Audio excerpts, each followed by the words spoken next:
10.1 का हमारा कुछ रिक्त स्थान वाली क्वेश्चन है। इसमें हमारा फर्स्ट नंबर क्वेश्चन है जो बिना रिक्त स्थान का है, जिसमें आपको बताना है क्या इसका सही पॉइंट्स क्या होगा। बाकी 4 जो क्वेश्चन है हमारे पास रिक्त पॉइंट है। इसको समझने से पहले सबसे पहले हम लोग एक वृत्त को समझेंगे।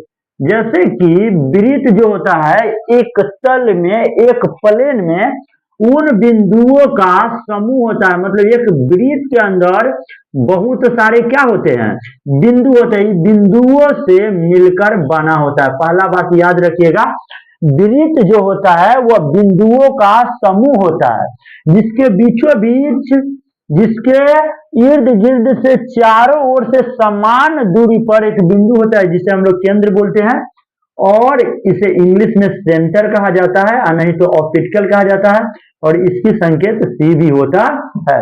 आपने जो गोल घेरा लगाकर जो तार को आपने घेरा है, इसको हम लोग मैथ की भाषा में परिधि कहते हैं, इंग्लिश में बोलते हैं सर्कमस्टेंस। इसका भी संकेत लगभग क्या होता है, सी होता है। याद रखिएगा, इस केंद्र से लेकर के और परिधि तक के अचर दूरी को, अचर दूरी कहने का मतलब इसका दूरी आपको फिक्स मिलेगा, इसे हम लोग बोलते हैं अचर दूरी। और इस अचर दूरी को सर्कल नाम के चैप्टर में हम लोग क्या बोल देते हैं, इसको त्रिज्या है आपका। ये हर जगह आपको बराबर मिलेगा। आप चाहेंगे तो इसको यहाँ पे भी खींच सकते हैं, यहाँ पे भी ड्रॉ कर सकते हैं, यहाँ पे भी ड्रॉ कर सकते हैं। अगली बात, यदि आप इसको और आगे बढ़ाते हैं, मान लीजिए ये आपका ए है और ये आपका बी है।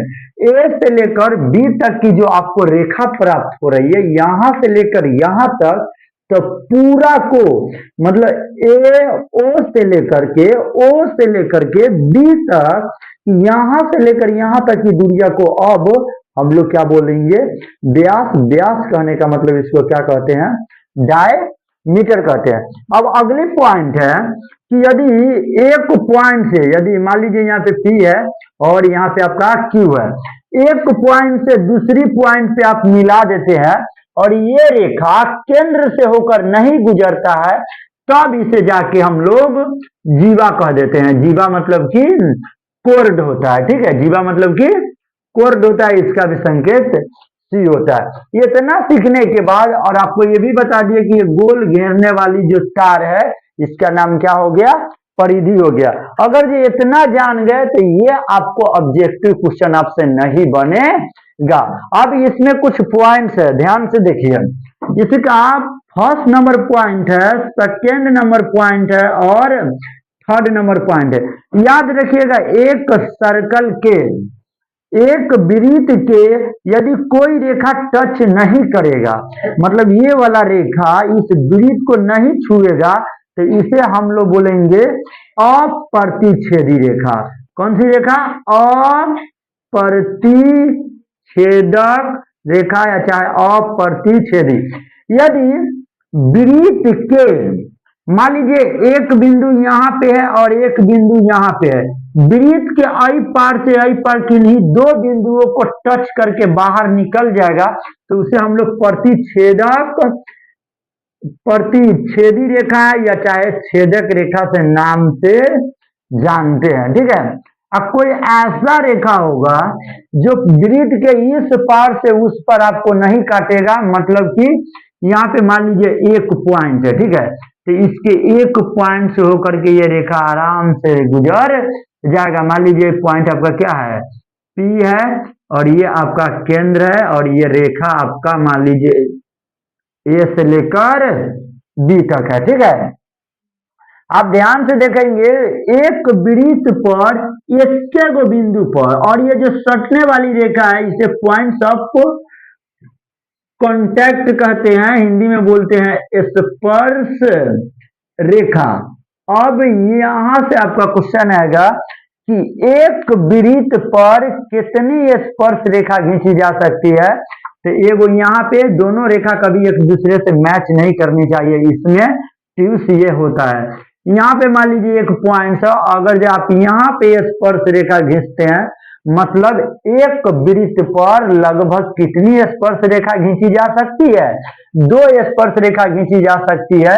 कहूं पे आंसर भी आदि क्वेश्चन भी है। क्वेश्चन नंबर 3 देखिए, कहता है एक वृत्त की डॉट डॉट समांतर समांतर कहने का मतलब ये कभी मान लीजिए ये आपका P और ये आपका Q रेखा है, P की, और ये मान लीजिए कि R बिंदु है, तो ये A और B रेखा, P और Q रेखा, ये एक दूसरे से कभी इंटरेक्ट नहीं करेगा, मतलब एक दूसरे को कभी नहीं काटेगा, हमेशा इसके बीच की दूरी क्या होगा, समान होगा। जब समान होगा तब हम लोग इसे क्या बोल देते हैं, समांतर रेखा।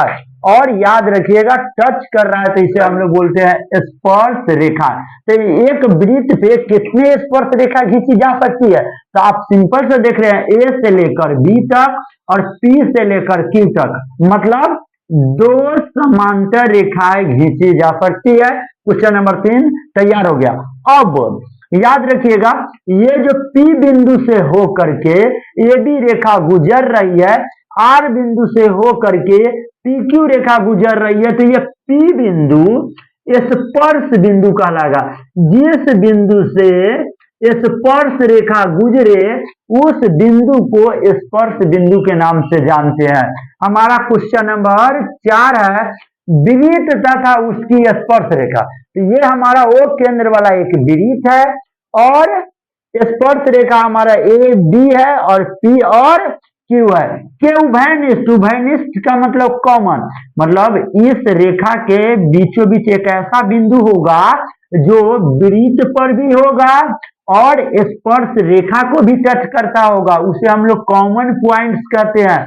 तो ये P बिंदु जो है आपका वृत्त के परिधि पर भी स्थित है और साथ में स्पर्श रेखा पर भी स्थित है। तो इस P बिंदु को हम लोग बोलेंगे ये हमारा स्पर्श बिंदु। और स्पर्श बिंदु ना हमेशा 2 जगह स्थित होगा, या तो वृत्त के परिधि पर स्थित होगा और नहीं तो स्पर्श रेखा जहां से गुजरेगा और वृत्त के जिस बिंदु को टच कर देगा उस बिंदु का नाम हो जाएगा स्पर्श बिंदु। तो इसका आंसर हो गया वृत्त तथा उसकी स्पर्श रेखा के कॉमन बिंदु को क्या कहते हैं हम लोग, स्पर्श बिंदु कहते हैं। हमारा क्वेश्चन नंबर 2 है, क्वेश्चन नंबर 2 है कि वृत्त के 2 बिंदुओं पर, जैसे कि हमारे पास एक वृत्त है, मान लीजिए कि ये बिंदु A है और ये बिंदु B है, ये रेखा आपका P है और ये रेखा आपका Q है, ठीक है।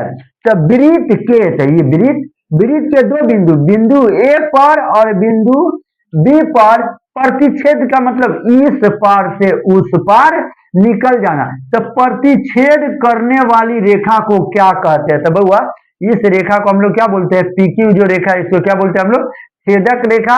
और नहीं तो इसका मतलब क्वेश्चन में भी आंसर है प्रतिच्छेद, इसे या तो छेदक रेखा कहेंगे और नहीं तो प्रतिच्छेदक रेखा कहेंगे। ये दोनों बात से मैं आपके क्वेश्चन में भी इसका आंसर दिया हुआ है। तो ये आपका क्या हो जाएगा, छेदक रेखा। आपका क्वेश्चन फर्स्ट है, क्वेश्चन फर्स्ट कह रहा है कि किसी वृत्त की स्पर्श रेखा, तो ये हमारा वृत्त हो गया और ये सब यहाँ पे स्पर्श रेखा, ये आपका स्पर्श रेखा नहीं है क्योंकि वृत्त को टच नहीं कर रहा है।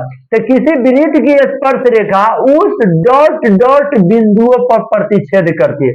तो याद रखिएगा एक जो स्पर्श रेखा होती है, एक स्पर्श रेखा जो होती है हमेशा वृत्त के एक ही बिंदु पर प्रतिच्छेद करती है।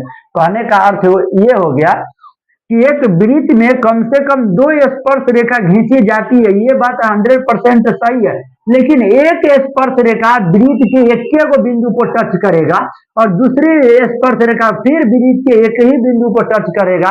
कहने का मतलब केवल और केवल एक बिंदु पर वे लोग प्रतिच्छेद करते हैं, कौन, स्पर्श रेखा। हमारा अगला क्वेश्चन था, ये क्वेश्चन है एक वृत्त की कितनी स्पर्श रेखा हो सकती है। आप सुनिए, एक वृत्त है, ठीक है, और इस वृत्त पे अभी मैंने कितने स्पर्श रेखा खींचा है, 2 स्पर्श रेखा खींचा है। मान लीजिए यहाँ भी तो कोई पॉइंट होगा, यहाँ भी तो आप स्पर्श रेखा खींच सकते हैं, यहाँ भी तो कोई पॉइंट होगा, यहाँ पे भी स्पर्श रेखा खींच सकते हैं, यहाँ भी तो कोई पॉइंट होगा। कहने का मतलब ये है कि वृत्त एक ना बिंदुओं का समूह होता है और जितना ज्यादा बिंदु होगा तो एक एक बिंदु को लेकर के आप उतना ही ज्यादा स्पर्श रेखा खींच सकते हैं। तो अपरिमित रूप से एक वृत्त पर कितनी स्पर्श रेखा खींची जा सकती है, एक वृत्त पर अपरिमित रूप से अनेकों स्पर्श रेखा खींची जा सकती है। बाकी ऑल द बेस्ट।